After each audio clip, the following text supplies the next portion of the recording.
This is cool. Last time I was up here in October, they kept asking me, "Are you nervous? Are you nervous yet?" No, I wasn't nervous. This was like, where I figured I was supposed to be, and then I got up here and I started preaching, and I wasn't nervous. I just went through my sermon like it's what I was supposed to do. It was cool. Amen. But now,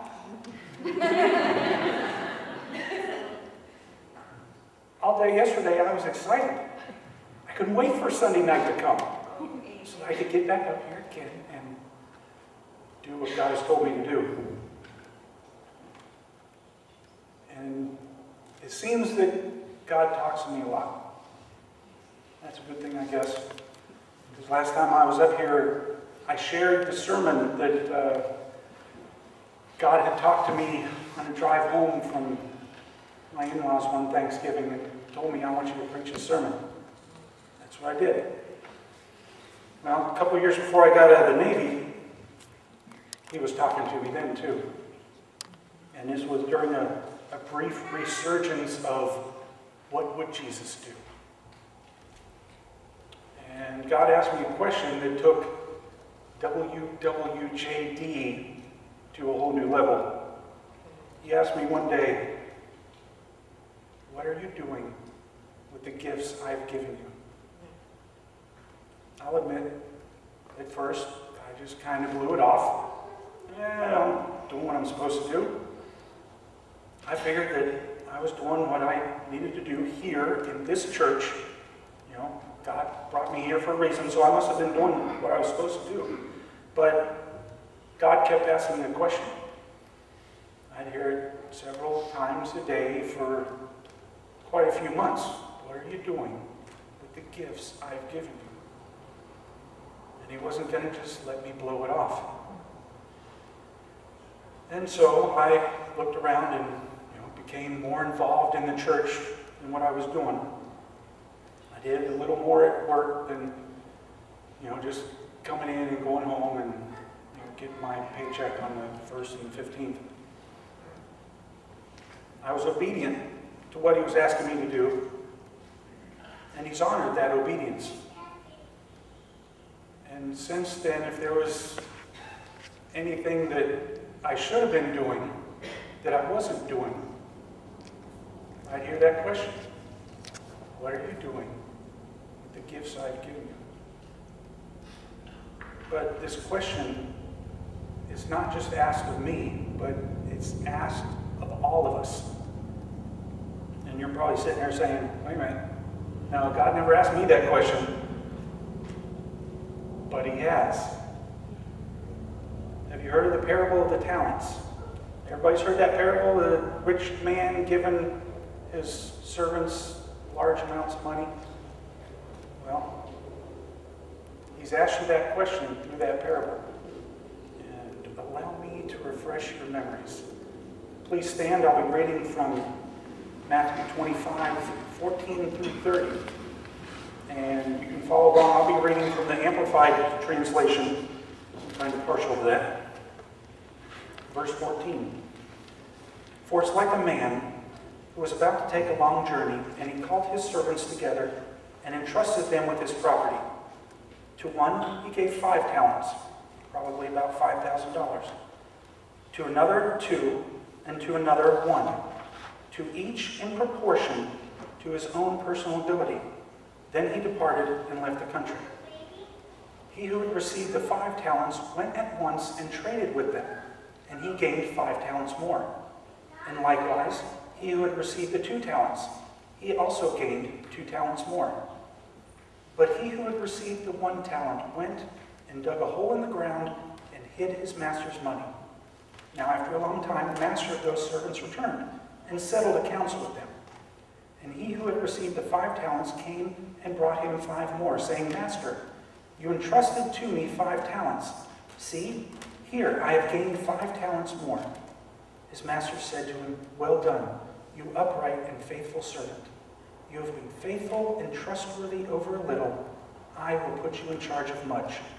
Enter into and share the joy which your master enjoys.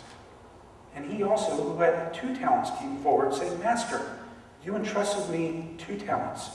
Here I have gained 2 talents more. His master said to him, Well done, you upright and faithful servant. You have been faithful and trustworthy over a little. I will put you in charge of much.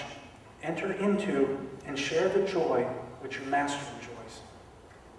He who had received the 1 talent also came forward, saying, Master, I knew you to be a harsh and hard man, reaping where you did not sow, gathering where you had not winnowed the grain.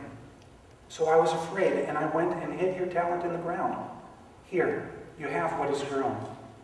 But his master answered him, You wicked and lazy and idle servant, did you indeed know that I reap where I have not sowed and gather grain where I have not winnowed?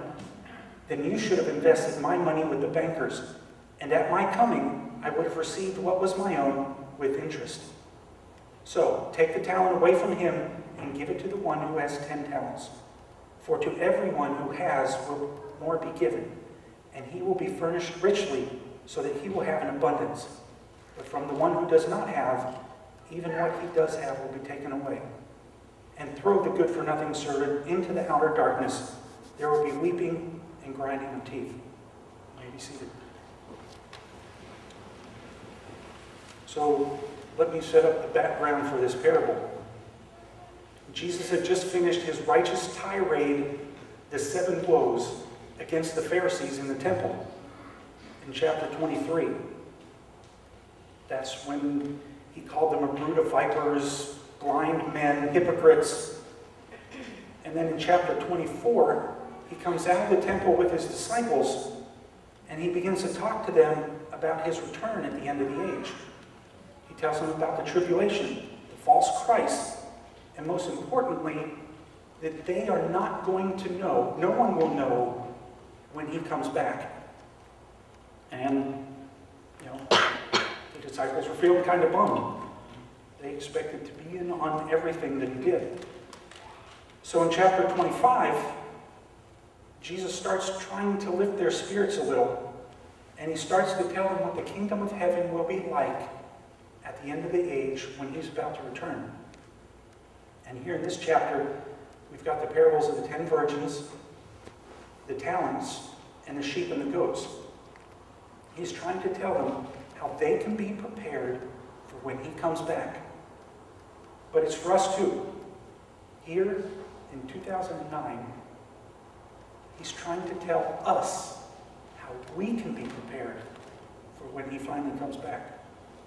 The first thing he's trying to tell us is that God has trust in us. Verse 14 says that the wealthy man called his servants together and entrusted them with his property.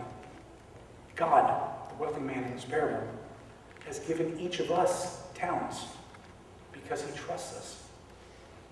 Talents. This word talent right here is very interesting. And it's not a coincidence that there is an English word, talent.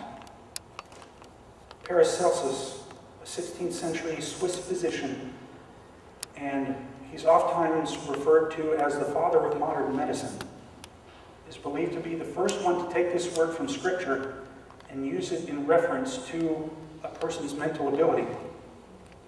Because the first 2 servants took the talents, the talenton is the Greek word, from the master and used their brains to double that money. But back in the day, when this parable, when Jesus was telling the disciples, a talenton was a ridiculously large amount of money. It wasn't, a handful of silver coins. It wasn't a bag of gold coins.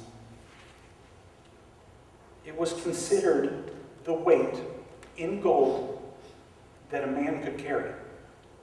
That's a lot of gold. And people who are into this sort of figuring out what things used to mean calculated that it was roughly the equivalent of $1,000 today. And back then, that was a huge amount of money.